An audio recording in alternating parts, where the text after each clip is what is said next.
Okay, get this. You ready for this? I'm all ears. What do you got? I've been digging into this Babel thing. Oh, yeah. The R.F. Kuang book. Mm-hmm. Babel, or the necessity of violence. Oh, wow. Intense title. Yeah, and get this, it's like Oxford. I kept following. Oxford. But for translators. So like a super elite language school. Exactly. I'm intrigued. And they have magic. Hold on, magic. Like Harry Potter at Oxford. Kind of. It's called silverworking, and it's powered by language. The better you are with languages, the more powerful the magic. That's a wild concept. So what, like speaking French lets you conjure croissants? Huh. No. Well, not quite. Think more like bending reality through the meaning of words. Okay, my mind is officially blown. Where does this Babel school fit in? Well, that's where our main character comes in, Robin Swift. He's Chinese, but get this, he was raised in Britain. Okay, so there's a cultural clash happening already. Big time. And Babel recruits him. It's like a dream come true, this prestigious school. But There's always a but. it means serving the empire that's, colonizing his homeland. Oh, wow. That's heavy. So he's caught between two worlds. Totally. Like forced to choose between his identity and his ambition. I bet that's where some of those intense Goodreads reviews come from. It's like betraying a part of yourself just to succeed. Have you ever felt that kind of pull? I think a lot of people can relate to that feeling of being torn. Maybe not on such a grand scale, but Yeah. like choosing between family expectations and what you really want to do. Right. Or even simpler, like staying in your comfort zone versus taking a risk that could change everything. Exactly. And it sounds like Kuang is using this whole Babel thing as a way to explore that tension. It's brilliant, right? There was this one review that mentioned how the energy lost in mistranslation fuels the magic. Ooh, that's interesting. So it's like the breakdown in communication somehow creates power. Yeah. Like all those times you've tried to speak another language and just hoped for the best, suddenly it's not just a funny mistake, it's fuel for magic. I love that. And, it makes you think about the real world impact of miscommunication too, right? Totally. Like imagine a diplomatic negotiation where one mistranslated word could lead to war. Ugh. Don't even get me started on the potential for disaster there. And that actually ties into another point a lot of reviews brought up.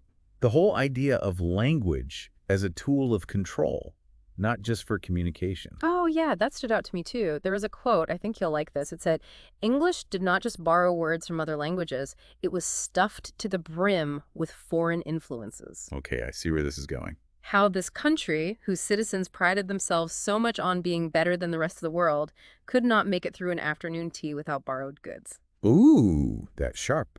It's like she's saying even the most basic things are tangled up with conquest and assimilation. Exactly. No wonder people are calling this book a wake-up call. It really makes you think. But if language can be used like that, as a weapon by the powerful, what about those fighting back? Can language be a tool for them too? Ooh, now that's where things get really interesting. And I think that's where the title comes into play, The Necessity of Violence. Mm-hmm. Right? Like, is it even possible to dismantle oppressive systems without some kind of force? That's a question that could spark some serious debate. Definitely. And I think that's Kuang's intention, to make us really grapple with that moral dilemma. Like, do you have to destroy one world to build a better one? Man, that's a tough one. It makes you think about all those historical revolutions. Right. And the cost of change. It reminds me of one review.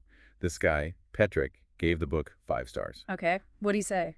Well, he talked about being multilingual himself and how the book made him question his own assumptions about language and power. Interesting. What kind of assumptions? Like he'd always seen fluency in multiple languages as a good thing, a strength. Right, who wouldn't?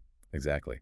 But Babel made him realize it could also be seen as a tool of the empire. Oh, wow, I see what you mean. Like even the act of speaking certain languages can be tied to power dynamics. Exactly. It's like this hidden layer of complexity that we often don't even think about. Which makes me think about those reviewers who felt like Babel was a little too heavy-handed. Oh, yeah, there were definitely some strong opinions on that. Like that one reviewer, Moonstone Owl. They stopped reading halfway through. Really? What was their issue? They felt like Kuang was painting all white people as inherently evil. Oh, I can see how that could be frustrating.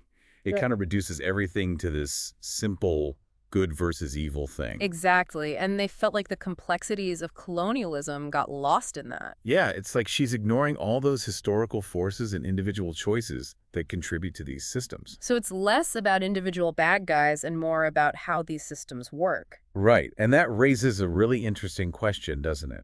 Like, Can an author truly be objective when writing about something as sensitive as colonialism? Or do their own biases always seep in? It's like, is it even possible to tell a story like that without those biases coloring the narrative? That's a debate for the ages. I don't know if there's a clear-cut answer. Speaking of different perspectives, there was this other reviewer, Autumn. They were disappointed that the magic, the silverworking, didn't actually change history. What do you mean? Like, they felt like the magic was more of a plot device to highlight existing power structures. Ah, I get it.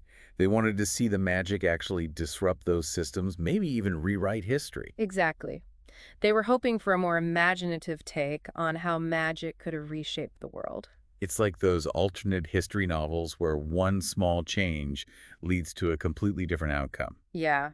But I guess Kuang's focus was more on how those systems work, even with magic thrown into the mix. Right. She's not trying to reimagine history, but rather examine it through this magical lens. Which is pretty cool, too, when you think about it. It makes you see things in a new light.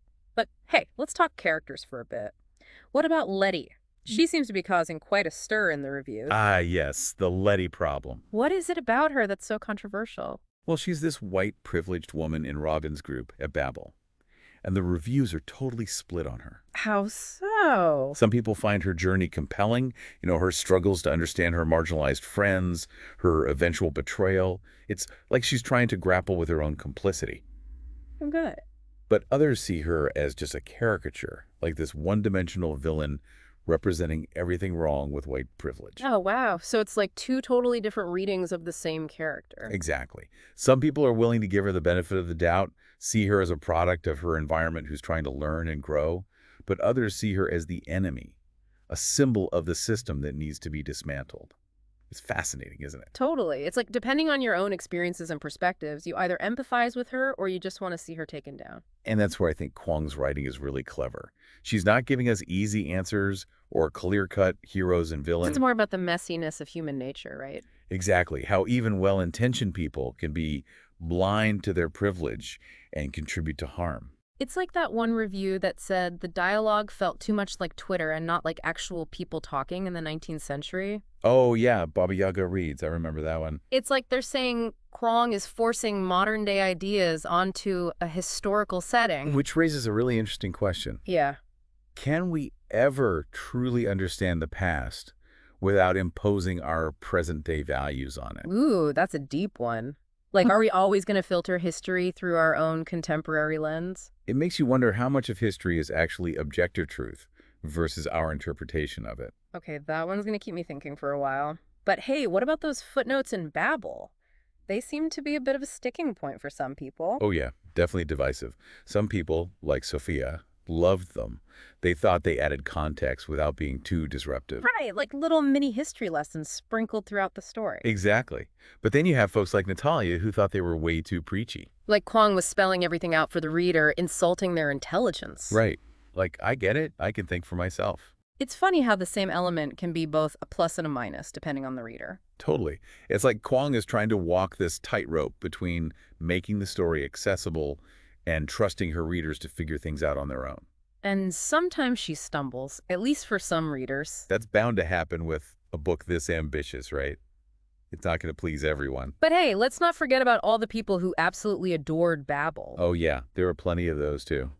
Calling it a masterpiece, the best book of 2022. Like Melanie, right. They were blown away by how Kuang explored identity, colonialism, the power of language. It really resonated with them. And then you have someone like John Morrow, who liked it, but thought the magic system was a bit weak and the pacing was off. Oh yeah, John Morrow. They even suggested it would have been better as straight historical fiction, no magic at all. It's wild, isn't it? Mm. Two completely different interpretations of the same book. Almost like we're talking about two different books entirely. Right. One's this dense exploration of language and power. The other's a story about friendship, betrayal, revolution. It's almost like Babel defies categorization. It does, doesn't it? It's got a little bit of everything, something for everyone. Or maybe not, depending on your taste. Exactly. Like that review from Elle, who said it reminded them of the classics they had to study in school. Lots of good ideas, but a real slog to get through. I can relate to that. Sometimes those really thought-provoking books can be a bit of a challenge to digest. Totally. Babel definitely demands your attention. It's not a passive read. But I think that's what makes it so powerful. It's a book that stays with you even if you don't agree with everything it says. Absolutely. It forces you to confront uncomfortable truths about yourself and the world around you. Speaking of uncomfortable truths, there's a whole bunch of reviews that focus on how Babel portrays racism and oppression. Oh yeah, that's where things get really intense. Yeah. And definitely where opinions are most divided. Like, some people found it powerful and necessary, while others felt it was too much, even harmful. It's a tough line to walk, isn't it? Portraying the realities of oppression without being exploitative or triggering for readers who've experienced similar things. Yeah, and there's this one review from Alice. They actually stopped reading because they felt like Kuang was more interested in shock value than actual exploration. They even used the term trauma porn. Oof, that's a heavy accusation. It is, and it makes you think about the responsibility authors have when dealing with these sensitive topics. Absolutely. Where's the line between portraying reality and potentially causing harm? There's no easy answer to that. And it wasn't just Alice who felt this way. A lot of reviewers felt like Kuang's portrayal of racism was excessive, almost cartoonish at times. Yeah, they were looking for more nuance, a deeper exploration of the systemic nature of racism without resorting to stereotypes. Which is understandable, right? Even though Battle is a fantasy novel, it's still engaging with real-world issues that have real-world consequences for people. Exactly. And it's important to handle those issues with care and sensitivity. Speaking of other real-world connections, there were some interesting reviews that compared Babel to other books about colonialism and revolution. Oh yeah, those were fascinating. Like, how does Babel stack up against other books that tackle similar themes? Right. One reviewer, Kartik, thought Babel was actually a less interesting version of Flamefall. Flamefall, I haven't read that one. It's another book about inequality, revolution, and war, but apparently it handles those themes with more nuance than Babel. I see. So Kartik felt like Babel was missing something in terms of complexity. Exactly. They thought it was too black and white, good versus evil. It didn't capture the messiness of colonialism and how everyone involved is shaped by these power dynamics. That's a good point. It's easy to fall into the trap of portraying the oppressors as purely bad and the oppressed as purely innocent. Right. But real life is rarely that simple. Exactly. And I think Kartik felt like Babel missed an opportunity to explore those gray areas. Which brings us to another set of reviews that I thought were really interesting. The ones that focus on language and linguistics. Ah, yes, the heart of the matter. Because in Babel, language isn't just about communication. It's about power, control, shaping reality. Right. And Kuang seems to be suggesting that even the words we choose can either reinforce or challenge existing power structures. Which is mind-blowing. And the reviewers had some really strong reactions to that. Some loved it, some hated it. Yeah, it's a topic that can get people fired up. Like Niloufar, they were totally captivated by the linguistics stuff. Yeah. They even said it made them appreciate their own linguistics course even more. Wow, talk about bringing a book to life. Right. It's not often a novel makes you want to hit the books. But then you have someone like Cinzia Dubois, who felt like it was all too simplistic, almost patronizing. Like, we get it, language is powerful, move on. Exactly. They thought the characters' conversations about language felt forced and unnatural. It's interesting, right? That fine line between explaining something and just dumping information on the reader. Totally. And I think it speaks to the challenge of writing about something you're passionate about without being preachy or overly didactic. Right. If you're too close to a topic, it's easy to assume everyone else is as fascinated by it as you are. And then you end up lecturing them instead of engaging in a conversation. Which reminds me of the reviews that criticize Kuang for using modern language and political rhetoric to talk about historical issues. Ah, yes, that anachronism debate. Some reviewers felt like it pulled them out of the story, like it was jarring to hear 21st century language in a 19th century setting. Which raises a really interesting question. How much creative license can authors take when writing historical fiction? Right. Do you strive for absolute accuracy, even if it makes the story less accessible to a modern audience? Or do you modernize the language to make it more relatable, even if it sacrifices some historical authenticity? Tough call. There are definitely pros and cons to both approaches. And it seems like Kuang's choices didn't work for every reader in Babel. But hey, let's end on a positive note. There was this one review from May who absolutely loved the book, called it the nerdiest book they'd ever read. I love that. It's like a badge of honor for a certain type of reader. Totally. And it shows that Babel Really appeals to those who enjoy a deep dive into complex topics and aren't afraid of a little intellectual challenge. Exactly.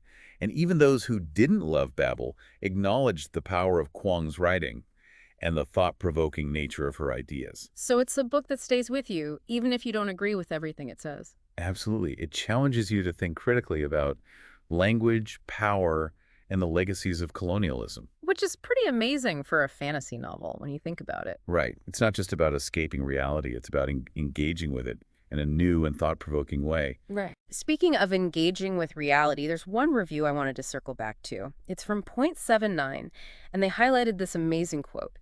"That's just what translation is, I think. That's all speaking is. Listening to the other and trying to see past your own biases to glimpse what they're trying to say, showing yourself to the world, and hoping someone else understands." Ooh, that's powerful. Yeah. It really gets to the heart of communication, doesn't it? It does. It's about empathy, connection, bridging those gaps between languages and cultures. And it makes you realize that communication is so much more than just words. It's about understanding, perspective, trying to see the world through someone else's eyes. Which is something we could all use a little more of, right? Especially in today's world. Absolutely. And I think that's one of the most important takeaways from Babel. It's a reminder that language can be a powerful tool for both connection and division, and it's up to us to choose how we use it. Well said. So as we wrap up our deep dive into Babel, I want to ask you, dear listener, what resonated with you the most? What surprised you? What challenged your assumptions? Because at the end of the day, this deep dive isn't just about summarizing a bunch of reviews. It's about encouraging you to think critically about these ideas and to draw your own conclusions about what Babel has to say. Exactly. And to think about how these themes play out in your own life and in the world around you. Because even though Babel is a fantasy novel, the issues it raises are very real and very relevant to our lives today. So we encourage you to take some time to reflect on everything we've discussed today, to do some further exploration on your own, and to use your own voice to participate in the ongoing conversation about language, power, and the struggle for a more just world. Thank you for joining us on this journey into the heart of Babel. We hope you enjoyed the ride, and we look forward to hearing your own thoughts and reflections on this powerful and thought-provoking novel. You know, it's funny, all this talk about Babel has made me think about my own attempts at learning other languages. Oh, yeah. How so? Well, I'm definitely no polyglot, but even just trying to pick up a few phrases here and there has made me realize just how complex language really is. It's true, isn't it?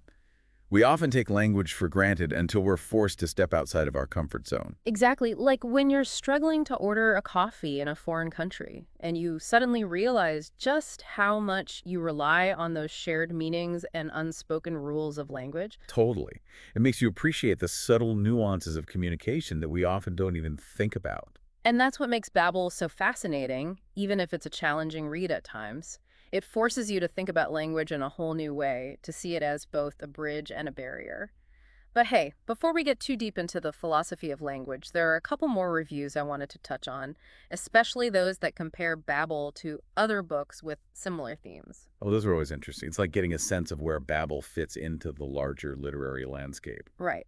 One reviewer, Spenkovich, praised the ambition of Babel, but felt it was a bit heavy-handed in its message. Heavy-handed. How so? Well, they felt like it lacked subtlety, especially in its portrayal of racism and oppression. Like it was hitting you over the head with its message instead of letting you draw your own conclusions. I can see that. It's a delicate balance, isn't it? Finding that sweet spot between making a strong statement and allowing for ambiguity. Totally. And Spenkovich specifically mentioned Letty, the privileged white character, as an example. They felt like she was more of a caricature than a fully fleshed out person. Oh, interesting. Like she was just there to represent a certain viewpoint instead of being a complex, believable character. Exactly. And they felt like that lack of nuance undermined the overall message of the book. It's a tough one, because when you're dealing with sensitive topics like racism and privilege, you want to make sure your characters are both believable and relatable, even if their actions are problematic. But you also don't want to shy away from exploring the ways in which those actions contribute to larger systems of oppression. It's a tightrope walk for sure. But hey, speaking of comparisons, there were a bunch of reviews that compared Babel to The Secret History. Have you read that one? The Secret History. Oh, yeah, that's a classic. Dark academia at its finest. So I've heard, I actually haven't gone around to reading it yet, so I'm relying on you to be our resident expert here. Happy to oblige. What do you want to know? Well, just in general, how does Babel compare to The Secret History? Are they similar? Totally different. Well, on the surface, they share some similarities. Both are set in prestigious academic institutions, and both delve into the dark side of knowledge and ambition. But I think there are some key differences that set Babel apart. Okay, I'm all ears. Tell me more. For starters, Babel has this whole magical element, the silver working, which adds a whole other layer of complexity. Right, that's a big one. There's no magic in The Secret History, as far as I know. Exactly. And the magic in Babel isn't just window dressing. It's intricately tied to language and translation, and it's used to explore how knowledge can be both a source of power and a tool for oppression. That's a theme that's not really present in The Secret History, which is more focused on the psychological drama of the characters.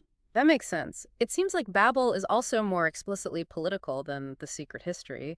I mean, from everything we've discussed today, it's clear that Kuang is engaging with some really big questions about colonialism, racism, and the role of language in perpetuating systems of power. You're absolutely right, and that political dimension is definitely something that sets Babel apart from a lot of other dark academia novels, which tend to be more focused on interpersonal relationships and internal conflicts. Kuang is definitely not afraid to tackle those big, methy, real-world issues, and that's something that can be both appealing and off-putting to readers. Right, because not everyone is looking for a political treatise when they pick up a fantasy novel. Some people just want a good escape, a story that transports them to another world. And that's totally valid. There's room for all kinds of stories, and every reader has their own preferences. But for those who are looking for a book that challenges them intellectually, that makes them think about the world in new ways, Babel definitely delivers. Well said. And speaking of thought-provoking ideas, there's one review I wanted to circle back to before we wrap things up. It's from .79, and they highlighted this amazing quote. "That's just what translation is, I think. That's all speaking is. Listening to the other and trying to see past your own biases to glimpse what they're trying to say. Showing yourself to the world and hoping someone else understands." Wow, that's beautiful. It really encapsulates the essence of communication and empathy, doesn't it? It does. It's about making that effort to connect, to bridge those gaps between languages and cultures, to see the world through someone else's eyes. And it reminds us that communication is about so much more than just words. It's about understanding, perspective, and that willingness to really listen to what the other person is trying to say. Which is something we could all use a little more of in our lives. Absolutely. Especially in today's world, where it's so easy to get caught up in our own bubbles and to dismiss perspectives that differ from our own. So as we wrap up our deep dive into Babel, I want to leave you, dear listener, with a few questions to ponder. What resonated with you the most from this conversation? What surprised you? What challenged your assumptions? And how do you see these themes playing out in your own life and in the world around you? Because ultimately, this deep dive wasn't just about Babel. It was about sparking a conversation, encouraging you to think critically about the power of language and the ways in which it shapes our world. And we hope that this conversation will continue long after you finish listening to this episode. So keep those questions in mind as you go about your day. How is language being used to shape the narratives you encounter? How can you use your own voice to challenge those narratives and to promote understanding and empathy? And most importantly, how can you use the power of language to create a more just and equitable world? Thank you for joining us on this journey into the heart of Babel. We've had a blast exploring this complex and thought-provoking novel with you, and we hope you've enjoyed the ride. We encourage you to continue the conversation, to share your thoughts and reflections with others, and to use your own voice to make a difference in the world.